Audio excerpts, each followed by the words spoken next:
Surat SOG special operations ગ્રુપના અધિકારીઓએ ખોટા દસ્તાવેજો દ્વારા ભારતીય નાગરિક તરીકે ઓળખ આપવાની કોશિશ કરતા બાંગ્લાદેશી યુવકને ઝડપી પાડ્યો છે। આરોપીની પૂછપરછ કરતા તેણે કબૂલાત કરી છે કે તે છેલ્લા 1.5 વર્ષથી ઝુંપડપટ્ટીમાં રહે છે।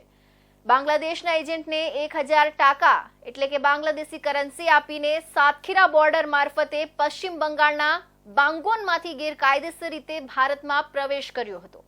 એસઓજીને બાતમી મળી હતી કે લાલગેટ પાલિયા ગ્રાઉન્ડ ઝુંપડપટ્ટીમાં રહેતો યુસુફ સરદાર નામનો એક બાંગ્લાદેશી યુવક ખોટા નામ સાથે ભારતીય નાગરિક હોવાનો ખોટો દાવો કરી રહ્યો છે।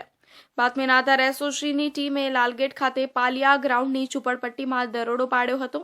ત્યાં રહેતા યુસુફ સરદાર જે મૂળ બાંગ્લાદેશના નરાઈલ જિલ્લાના વિષ્ણુપુર ગામનો રહેવાસી છે, તેની ધરપકડ કરવામાં આવી હતી।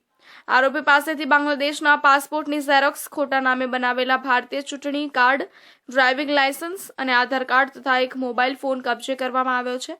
આરોપી યુસુફ સરદારે પૂછપરછ દરમિયાન કબૂલાત કરી છે કે તે બાંગ્લાદેશનો નાગરિક છે અને 1.5 વર્ષ પહેલા બાંગ્લાદેશના એજન્ટને 1000 ટાકા આપીને સાતખીરા બોર્ડર મારફતે પશ્ચિમ બંગાળના બાંગોનમાંથી ગેરકાયદેસર રીતે ભારતમાં પ્રવેશ કર્યો હતો। તે હાવડા રેલવે સ્ટેશન પરથી ટ્રેન મારફતે સુરત પહોંચ્યો અને અહીં ઝુંપડપટ્ટીમાં ભાડે રહી મજૂરી કામ કરતો હતો।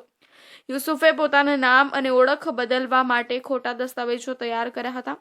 ભારતીય નાગરિક હોવાના ખોટા પુરાવા તરીકે ચૂંટણી કાર્ડ, ડ્રાઇવિંગ લાયસન્સ અને આધાર કાર્ડ મેળવ્યા હતા, જે તે સુરતમાં રહેવા માટે ઉપયોગમાં લઈ રહ્યો હતો।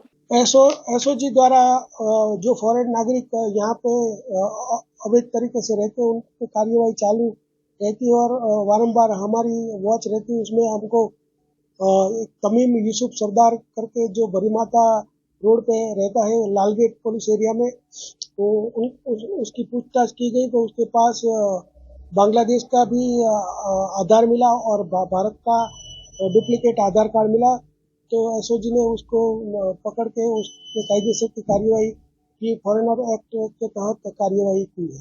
वो जो तमीम यूसुफ सरदार है वो बांग्लादेश की बॉर्डर से यहाँ आया था और वाया ट्रेन वो सूरत आया था और यहाँ कड़िया काम करता था। यहाँ जो उसने नाम धारण किया था वो રાજેશ યુસુફ સરદાર था। એસઓજીની ટીમ આ કેસની વધુ તપાસ કરી રહી છે અને સુરતમાં રહેલા અન્ય બાંગ્લાદેશી નાગરિકો કે જે ગેરકાયદેસર રીતે અહીં રહે છે તેમનો પત્તો લગાવી રહી છે। આ અભિયાન સુરત શહેરમાંથી ગેરકાયદેસર પ્રવૃત્તિઓ પર રોક લગાવવાના ઉદ્દેશ્યથી હાથ ધરાયું છે।